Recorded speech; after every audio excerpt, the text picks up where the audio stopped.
فرمایا پھر وہ جو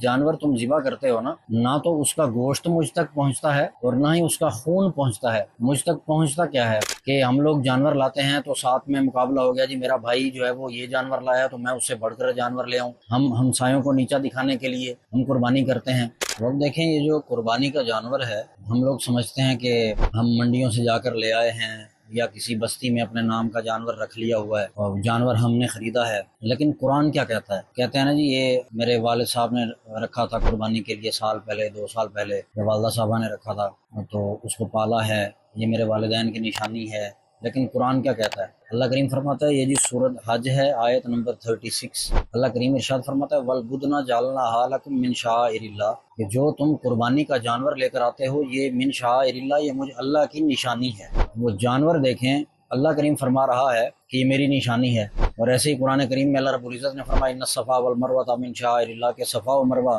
جہاں حاجی لوگ سعی کرتے ہیں وہاں دوڑتے ہیں، فرمایا وہ بھی میری نشانی ہے۔ اور ایسے یہ اللہ رب العزت نے جانور کو آپ دیکھیں کہ اپنی نشانی جو ارشاد فرمایا ہے، مطلب ویری نیکسٹ جو آیت ہے اس کے بعد والی 37 نمبر آیت، اس میں اللہ رب العزت نے پورا راز کھول کر بیان کر دیا۔ کریم ارشاد فرماتا ہے کہ میں نے جانور کو اپنی نشانی کہی ہے، تمہیں بتایا ہے کہ یہ میری نشانی ہے، لیکن اس میں آپ دیکھیں کہ اب وہ جو جانور ہے وہ مرکب کس چیز کا ہے؟ اس میں گوشت بھی پایا جا رہا ہے، اس میں ہڈیاں بھی ہیں، اس میں بلڈ بھی ہے، اس میں باقی چیزیں بھی ہیں جو ہم مطلب یوز میں نہیں آتی، وہ ساری چیزوں کا مرکب وہ جانور ہے، اور اللہ نے اس ٹوٹل جانور کو مالک کریم نے اپنی نشانی فرمایا ہے کہ وہ میری نشانی ہے۔ لیکن جب اگلی آیت آپ پڑھیں 37 نمبر آیت، یہ 36 نمبر ہے سورۃ حج کی، اور پھر 37 نمبر آیت جو ہے اللہ رب العزت نے ارشاد فرمایا لن ینال اللہ لحومها ولا دماؤها، فرمایا پھر وہ جو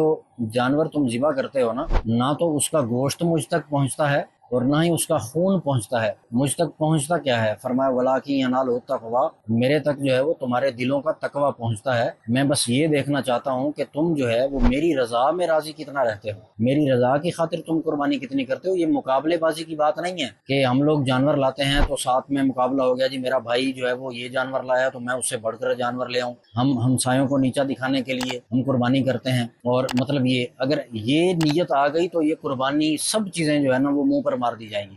فقط اللہ کریم کی رضا کی خاطر۔ جیسے اللہ کریم نے قرآن حکیم میں فرمایا وَلَٰكِن يَنَالُهُ التَّقْوَىٰ، رب کریم کی رضا کی خاطر آپ قربانی کریں، تو پھر دیکھیں اس کے جو ثمرات ہیں، اس کی برکات ہیں، اس کی عنایات ہیں، وہ آپ پر آخرت میں تو ہونی ہے، وہ انشاءاللہ اس دنیا میں بھی چم چم برسیں گے۔